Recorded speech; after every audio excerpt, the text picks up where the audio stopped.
Shalom à tous et à toutes. La question du jour. Peut-on visiter le Kotel Amaravi?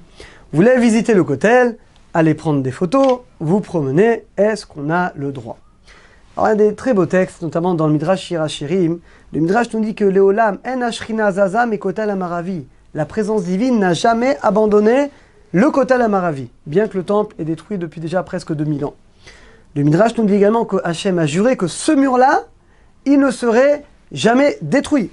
À tel point, c'est écrit que heureux celui qui prie à cet endroit Kadosh, que si tu pries avec Kavana au Kotel, Mouftar, tu as une promesse. Chez l'Otashut Filator Ekam, que la prière ne reviendra pas vide.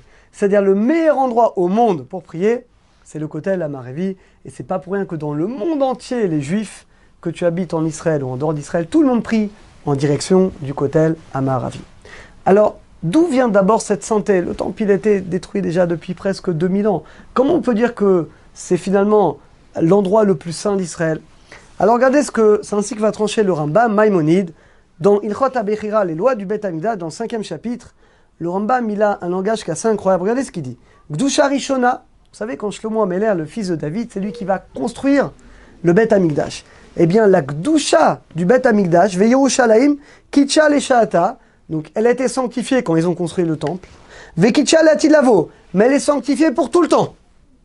Regardez ce que dit le Rambam. Les Fikar, Makrivim Korbanot, on pourrait faire des offrandes. Afalpi Shen Sham Bet Banouy. Incroyable. Dit le Rambam, la sainteté de Jérusalem, la sainteté du temple, elle ne dépend pas, finalement, que le temple soit construit ou pas. On pourrait même faire des offrandes au temple, bien que le temple soit détruit. C'est très étonnant. Il n'y a plus de temple, c'est pas grave. Je peux quand même à cet endroit faire des offrandes. Pourquoi? Alors le Rambam explique, regardez ce qu'il dit.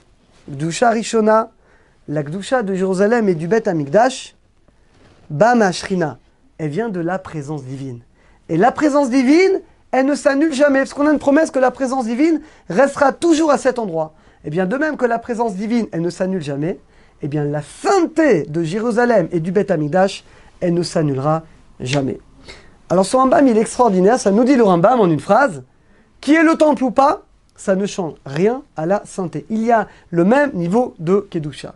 C'est la raison pour laquelle dit le Rambam, vous savez qu'on n'a pas le droit d'aller sur le Harabaït, le mont du temple, et étant donné qu'aujourd'hui on est tous impurs, on a tous contracté, on a tous touché quelqu'un qui a touché un mort, et donc même si on va au mikvé, ça ne sert à rien, donc on ne peut pas aller au Harabaït, et dit le Rambam, quelqu'un qui aujourd'hui irait sur le mont du temple, eh ben, il s'exposerait à la sanction la plus grave de la Torah, Karet. Donc c'est la raison pour laquelle, quand vous allez au Kotel, vous avez une inscription que on n'a pas le droit d'aller au mont du temple.